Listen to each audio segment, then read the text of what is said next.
11 years, 11 glorious years of firing people, belittling them, lording over them, and now it all comes to an end. Little do they know that these powers feed off of human irritation, off sadness and anguish. These powers have made you invincible, Donald, omnipotent, a mere god among mortals. Haunt me no longer, spirit. You're fired. Fool! For it is written, the only thing God cannot do is end his own existence. I cast you out, demon. You're fired. I am too strong. Kneel before me. Kneel, son of Fred Trump. The power of cash compels you. The power of cash compels you. The power of cash compels... Oh, sorry, I didn't realize anyone was in here. Oh, hey, I guess we're not going to be seeing much of each other anymore, huh? Why?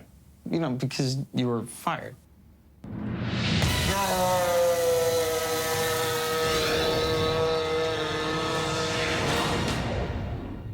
It's finally over. Maybe I could go get a job over at the box score. There's got to be someone to fire over there. The reign of terror starts now.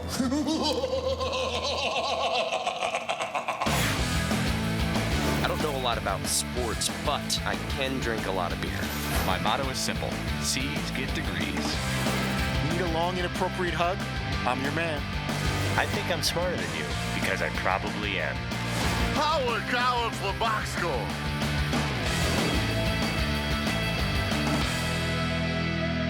Hello and welcome to the Box Score. I'm Brock in Los Angeles, joined by the Danettes in Milford, Connecticut. We are back at full strength, all four Danettes in the booth today. Paulie, what was the first thing you did this morning to restore order in Milford? I basically just sat there in silence, giving people dirty looks as they came in the morning. Oh, very delightful. Now, McLovin, can you describe this now infamous scowl that Paulie gives you during the show when he turns back and looks at you? Nah, Paulie doesn't give it to me. Paulie gives me and he gives the scowl to Fritzy. Yeah, I don't think it's so much a scowl, because we're communicating with each other about guest things, or if the phone line doesn't sound great. I know Paulie will get concerned if I'm, having... That's what. Oh, that's. Can I tell it? Paulie does too. If there's a bad phone line, you do have to vent frustration to Fritzy. You're not mad at him necessarily. Well, or maybe you are. That's one where you consistently, I think you just get so upset at the quality of phone line that you go, Fritzy. But then you never, I think that's the only thing I ever get upset about is if there's something that messes with the product going out, it drives me freaking nuts. And I try to keep control of it. I'm better than I used to be. But, if I always think to myself, if people are sitting in their cars and they can't hear it, or something we're doing is not right or not clear or just not good, it pisses you off. It should piss you off a little bit. Of course. Fritzy, when Paulie's around, is Dan more mean to you? I don't know if he's more mean to me. I think he's more likely to jump into the snark fray. There was definitely, I wasn't getting beat up too bad today. Yesterday, Dan seemed to be, less likely to, make little wise remarks or something like that. But that being said, and we all know this, that Dan is far more comfortable when he's got all of us, especially Paul, in his ear, and that's just obvious. We've been working together, over a decade, and I can tell that with Dan, that, he likes having the full house there, and he specifically likes to know that Paul's on the other side of the glass. But Brock, I'm going to claim that I was lumped in a little bit here this morning. Fritzy had a really, really bad line in the first hour of the show, and Dan jumped all over him, and he was roughing him up pretty good, and I don't think I said one word. Yeah, that's just your presence, though. Your presence sort of gets that out of people. Mm-hmm. I think what happens I don't know that Dan is more likely to jump into the snark fray. I think what actually happens is the opportunities to jump into the snark fray are multiplied and too hard by, to resist. At least by double digits, because there's just so many more opportunities. Fritzy, why are you wearing that shirt? Fritzy, what's with that hat? Fritzy, Paul notices a lot of things, and then Dan will eventually find one or five that he jumps in on. And that's sort of what it is. It's just more opportunity. Yeah, Paulie is the snark multiplier, and it got Dan to open fire on Fritzy this morning when you tried to weigh in on the topic of this karate group from Chicago, the Mortal Kombat guys that sold their rights to the video game. You got to work that stuff out ahead of time if you think there's any chance that something could become big. I guess the company, if it becomes huge, you can do right by them and try to take care of them a little bit, but they're not legally obligated to do anything beyond the $35 or whatever. What's the matter? Cat Captain Obvious. I'm trying to join the conversation. But you don't have to join every conversation. I felt like joining the conversation and putting in my 2 cents, which obviously is worth less than 2 cents. Maybe talk to McLovin. I wasn't trying to say a joke or anything witty. I was just jumping into the conversation. Because then I get the, wow, you were quiet for 2 hours. Were you here today? I think that's the conversation Paul was alluding to earlier. Yes. And unfortunately for Fritzy, he did have several Captain Obvious-like statements before the show even started, where we were talking about Luke Ridenour getting traded like 5 times in 1 week or whatever, and Todd said, well, it's better to be traded than to have no one want you.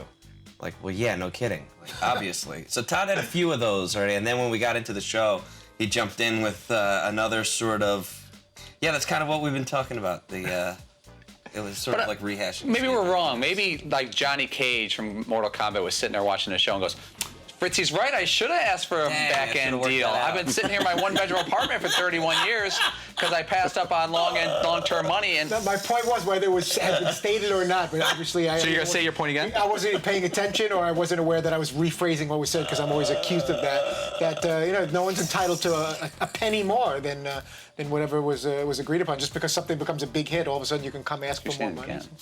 Anyway. Can I jump in for 1 second? Please.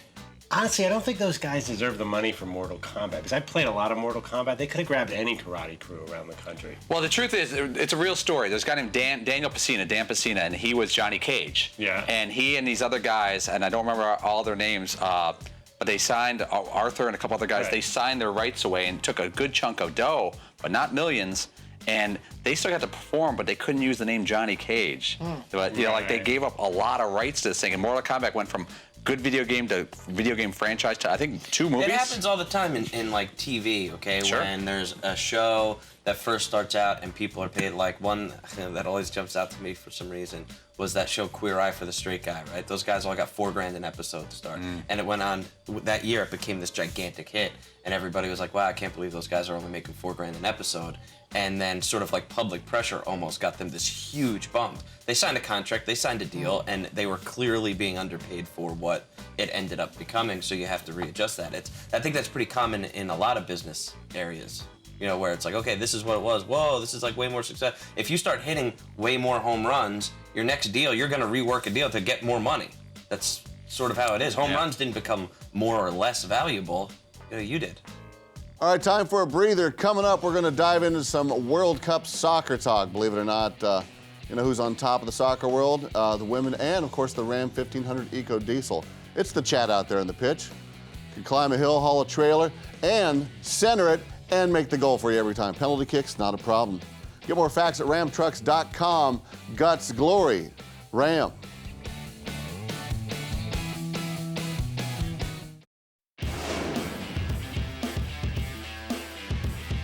The thing is I'm probably the most obnoxious bench player that has ever lived. Kelly O'Hara and I actually were seatmates yesterday on the bench, and people have actually had to move away from me on the bench because I am kind of an obnoxious person. Well, wait, what does that mean, you're obnoxious on the bench? What am I going to hear if I'm sitting next to you? I mean, have you ever seen me play soccer? I'm obnoxious on the field. I'm always talking to my teammates. I'm always trying to fire everybody up, and that doesn't stop. That doesn't change because I'm on the bench.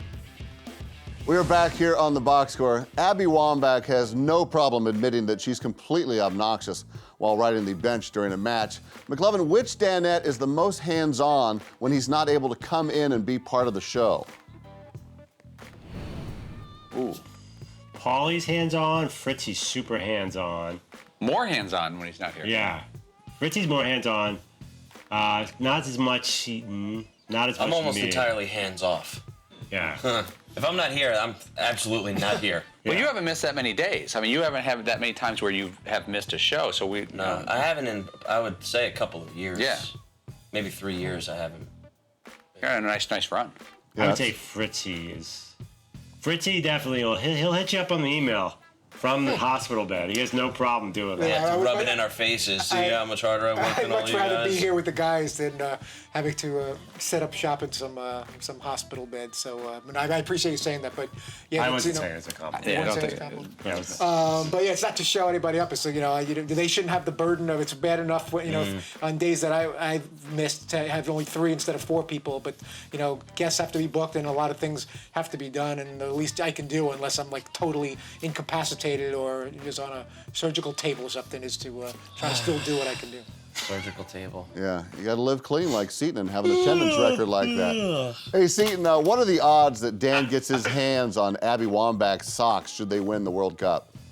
She seemed kind of creeped out, actually, by that. And I'm not really sure why. She probably doesn't realize, though, that we've got all kinds of socks and shorts and gross, sweaty, disgusting things all over this studio from all kinds of different athletes. So maybe she's unaware of that. But I think we're going to have to follow up with them. Well, I think Seton's absolutely right. I've had a couple times where I've asked people for socks or a jock strap from someone or something like that, or Dan says it on the air, and then I'll follow up with a PR person, or Fritzy will, and they're like, oh, you're serious about that? You actually want the dirty socks, not laundered. I'm like, yeah, like the Donovan jersey is like real special. This is like SARS jersey. Yeah, that was. I think she'll send the socks. We just have to remind her. She's not sending anything. She's going to take her socks off and throw them down and go to the interview room. Hopefully someone will grab them. There's actually a PR guy in the midst of the World Cup celebration who's going to have to go like this and put them in some type of envelope. And it's hard to picture that happening. Right. Do we definitely want the used socks over a game-worn jersey from another game? Well, that's a cool thing to have. I'd still rather have something from the actual final, even if she's not going to get and we have a lot of jerseys. Yeah. We have a lot We're of still them. waiting for Mattingly's pants from his last ejection. He owes us a couple of things. Yeah, these will be cool. Cool old dirty socks. Now, Paul, you said the Donovan jersey is game-worn? Yeah, that's from the 09 Confederation Cup. You can see there's stains all over it. Yeah, there's dirt on it. That's USA beating Spain in a pretty big tournament. It was one of the bigger wins for USA soccer ever. It's a little jersey. A little tiny jersey. Poor Landon Donovan. He did get a chance to support his team on the bench, much like Abby Wambach for the Men's World Cup. But he tweeted last night, and people might have thought it was sour grapes, so he called in, talked to the boss to clear the air. I was just talking to Paulie before we got on, and he said, did you know what you were doing? And I was trying to be nice. I'm watching this game. I see Abby sit on the bench. She has to be pissed off to some extent, but she's been a great teammate.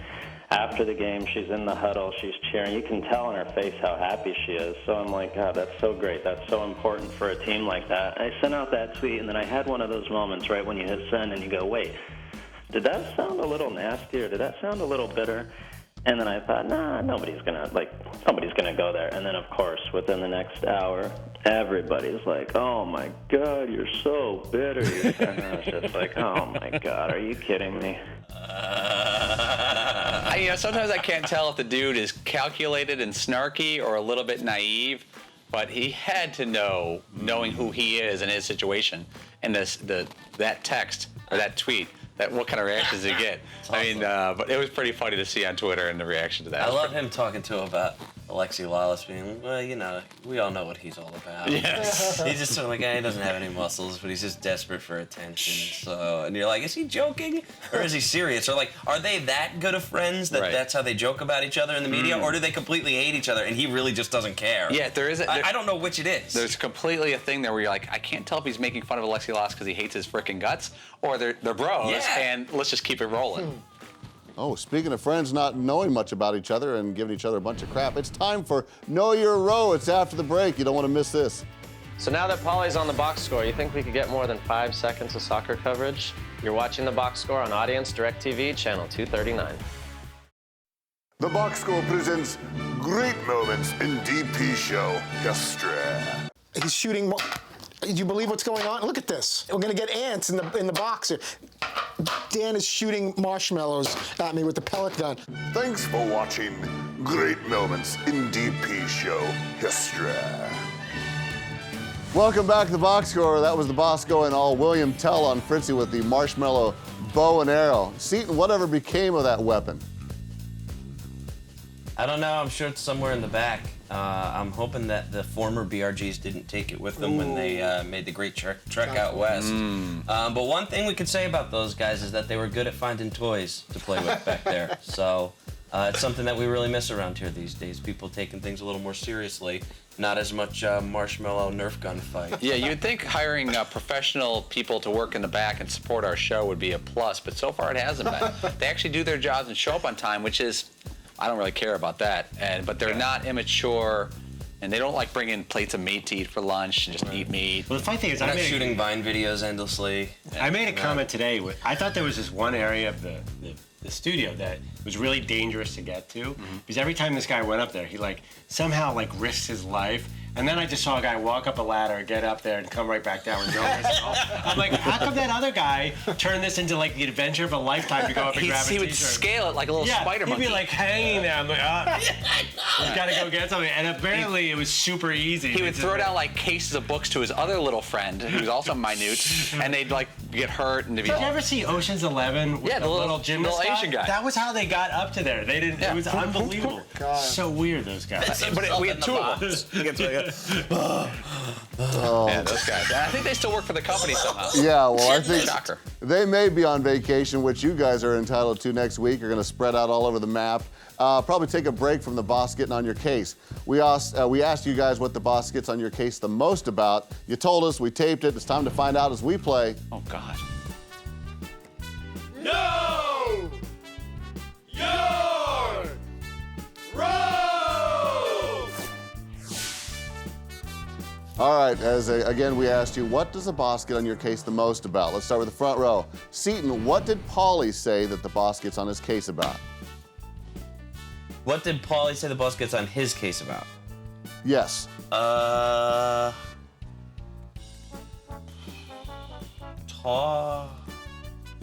Either it's like a ask, answer, ask thing, although that's more Fritzy. I've been there. Maybe I've got a couple of sometimes those. talk a little bit, a little too much for Dan. I've seen him sometimes be like, hey, let's dial it in back. his ear. Yeah, in his ear a little bit. Yeah, that's probably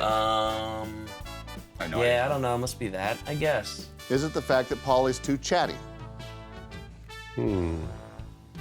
Nothing, because if he was on my case all the time about something, he wouldn't be my boss.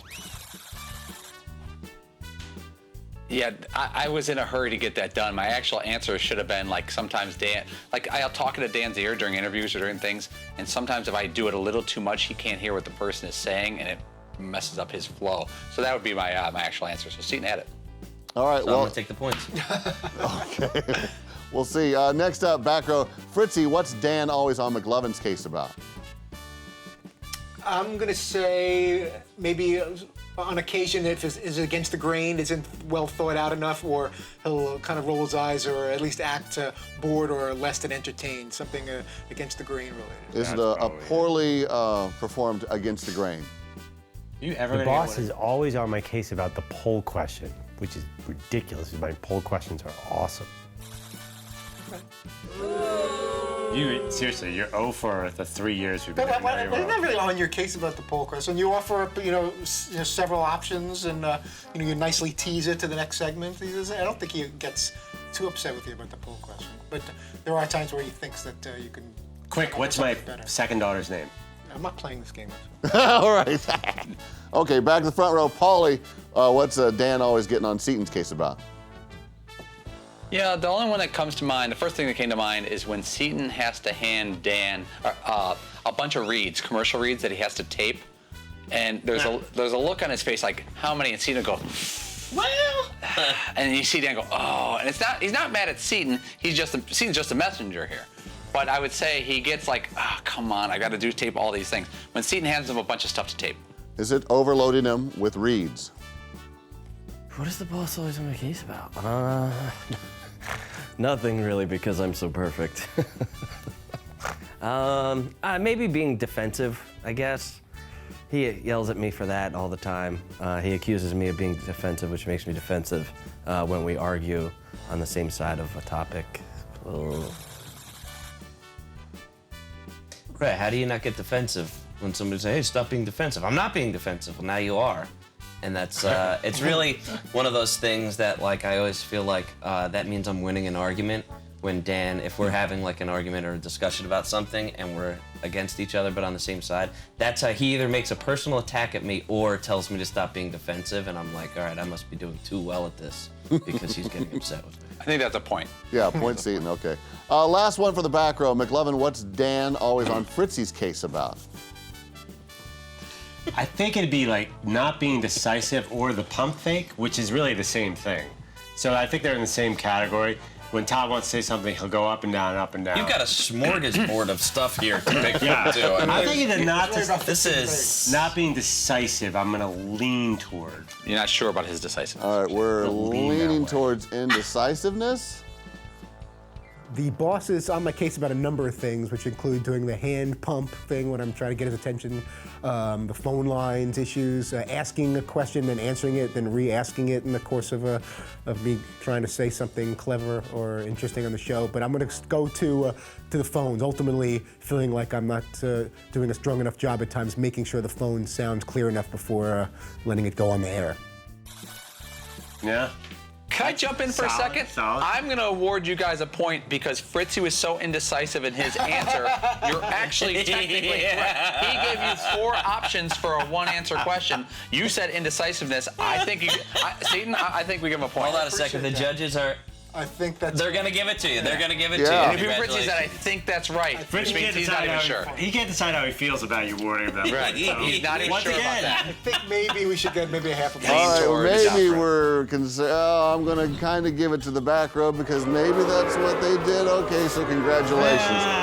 All right, this is the box score, and I think we're taking a break to remind you that the Ram Heavy Duty maybe has the best-in-class towing torque and horsepower. I'm not sure. It could be. Oh, yeah, of course it does. Come on, it's the Ram Heavy Duty. Get more facts at ramtrucks.com. Hold your hand up high. The phone line's coming through, and the message is Guts, Glory, Ram.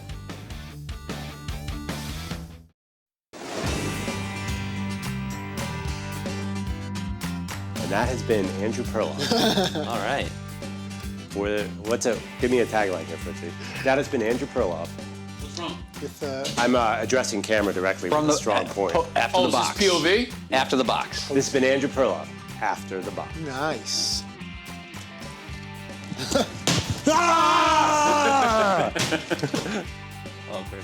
We are closing up shop here at the Box Score Bar. That was McLovin leaving the box, showing us his cerebral, deep thinking side. Now, should we look forward to that, McLovin? Is this your new tagline moving forward? After the box? I like it. I think that'll catch on. I know. Just don't do it too much. If you sprinkle it in once in a while and do the little pose, I think you might have something. I think you should bring back Fine Wine. Fine Wine was a fantastic franchise. I wish we had that. See this guy. I wish we had that graphic to pop up. Fine wine. Everyone loved that segment. Let me just do it right now.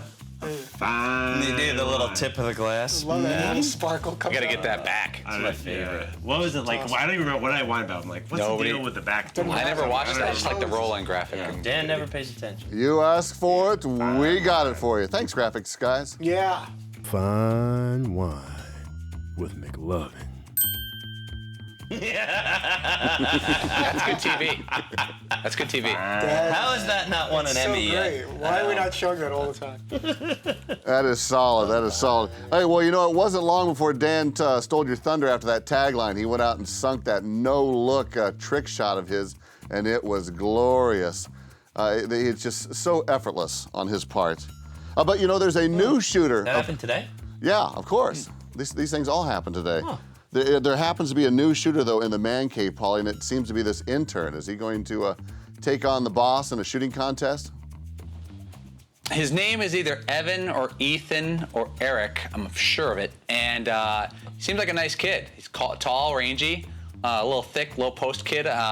He said he played basketball at a small college, and someone asked him, "How's your jumper?" He goes, "Oh, pretty good." And someone asked him if he has the best jumper in the room, and he thinks yes. And so, hey, let's get him on camera and see what he can put together, put a little pressure on him. I think he said it was like a 3-point special. Yeah, I'm sure he said it. I don't know if you guys noticed, Dan started canning some jumpers after that. That sparked a little bit of a quiet competitive fire. Dan didn't say anything. He just started shooting a lot more. I think the kid better be watch out because Dan could take his lunch money. You know, this kid probably could play basketball. Obviously, he's got confidence in his game, but if Dan knows the room pretty well, and it's a tough room to shoot in. Well, I know confidence. I'm going to go to the most confident man in the room. Fritzy, who's on tomorrow? Tim McCarver will join us. He's reuniting with Bob Costas after 35 years to call a game tomorrow night in the MLB Network broadcast booth, so that'll be cool. We may hear from Jaleel Okafor as well. Oh, good job there, Fritzy. I think McLovin approves. Oh, yeah. Fine line. We should add that into the guest lineup every day. Absolutely.